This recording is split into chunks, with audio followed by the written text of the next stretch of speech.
लड़की हो क्या कर लोगी। बस ये बात बचपन से सुनते हुए आई। मध्य प्रदेश के छोटे से जिले धार में एक मध्यम वर्गीय परिवार में मैं पली बड़ी। घर की बड़ी बेटी थी। पापा ने सोच कर रखा था जो भी बच्चा होगा उसे खिलाड़ी बनाएंगे। पर मेरी किस्मत खराब थी। मेरे हार्ट में हॉल था। डॉक्टर ने कह दिया था कि बड़ी होने के बाद ऑपरेशन करना पड़ेगा। पापा ने मुझे संगीत स्कूल में डाल दिया, संगीत सीखने के लिए।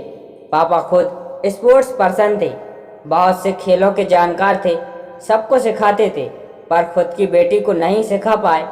दूसरी भी उनकी बेटी ही थी, तो शायद उन्होंने उम्मीद छोड़ दी थी।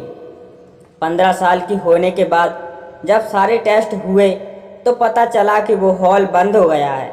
सबसे ज़्यादा खुश पापा ही थे। फिर शुरू हुई असली जंग। स्पोर्ट्स फील्ड में कदम रखा पापा के साथ। बैडमिंटन को प्रोफेशनल खेल के रूप में चुना। उसके पहले टेबल टेनिस खेला, मज़ा नहीं आया। जूडो में स्टेट खेली, मज़ा नहीं आया। बैडमिंटन ही मन को अच्छा लगा। पर एक अकेले पापा का वेतन और इतना महंगा खेल, बहुत ज़्यादा कठिनाई आई। पर अब सोच लिया था, खेलना है, खिलाड़ी बनना है। डिस्ट्रिक्ट में विनर बनने के बाद आगे रास्ते कठिन थे और बहुत देर से शुरू करने के कारण बहुत पीछे रह गई थी। स्कूल में स्टेट चैंपियन बनी, कॉलेज में यूनिवर्सिटी कप्तान बनने का मौका मिला। सुविधाओं के अभाव में ज़्यादा कर पाने का मौका नहीं मिला, लेकिन 20 साल की उम्र में खेल कोटा में सरकारी नौकरी मिल गई। पापा की इच्छा पूरी हुई। छोटी बहन ने भी राष्ट्रीय खिलाड़ी बन पापा का नाम रोशन किया। सब लोग पापा के पीछे पड़े रहते थे कि लड़कियों पर पैसा क्यों खर्च कर रहे हो, फिजूल जाएगा।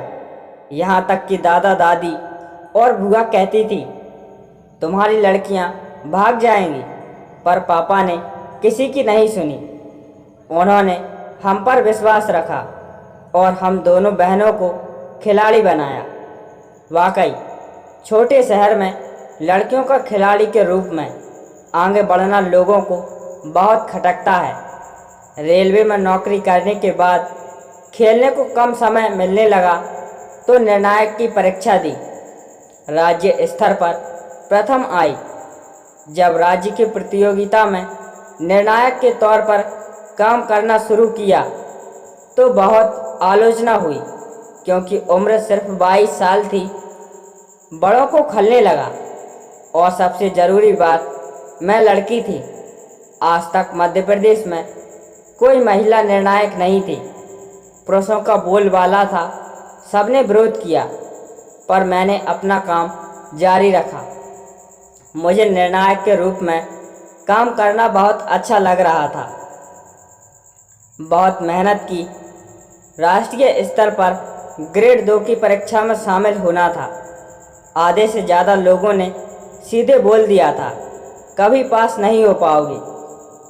अपनी मेहनत के दम पर पास हुई और सबके मुंह पर तमाचा लगा। अब सबकी बोलती बंद हो गई थी। अब मेरा काम बोलता था।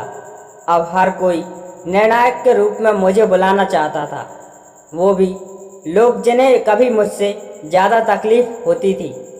सबसे शानदार अनुभव बैडमिंटन वर्ल्ड चैंपियनशिप और कॉमनवेल्थ गेम्स में शिरकत करने का रहा। दोनों जगह में उम्र में सबसे छोटी थी। राज्य की एकमात्र महिला निर्णायक और पूरे भारतीय रेलवे की भी एकमात्र महिला निर्णायक के रूप में मैंने अपनी पहचान बनाई। ग्रेड 1 की परीक्षा भी प्रथम श्रेणी में पास कर राज्य की एकमात्र ग्रेड 1 निर्णायक का गौरव प्राप्त किया। 2017 में पहली अंतर्राष्ट्रीय प्रतियोगिता में शिरकत किया। ये सब कुछ सपने जैसा ही था। कभी सोचा नहीं था इतना कर पाऊंगी। हमेशा घर और बाहर नकारात्मक लोग ही मिले जिन्होंने कभी आगे नहीं बढ़ाया। बस पापा और पति दोनों के हौसलों ने बढ़ाया और आज अपनी एक पहचान बनाने में सहायता की। जो भी कहते थे लड़की हो क्या कर लोगी, वो आज कहते हैं सीखो इनसे कुछ। लड़की होकर भी आज कहाँ पहुँच गई है। जो कभी नहीं चाहते थे कि मैं निर्णायक बनूं, आज वो खुद अपनी बेटी को मेरे बराबर लाने के लिए लोगों के हाथ जोड़ रहे हैं।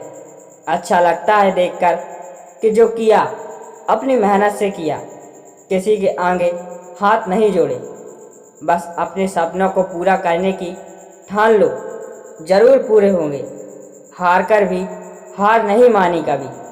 बस अब कुछ कदम और, फिर ओलंपिक। हाँ, मैं लड़की हूँ और मैं खिलाड़ी हूँ।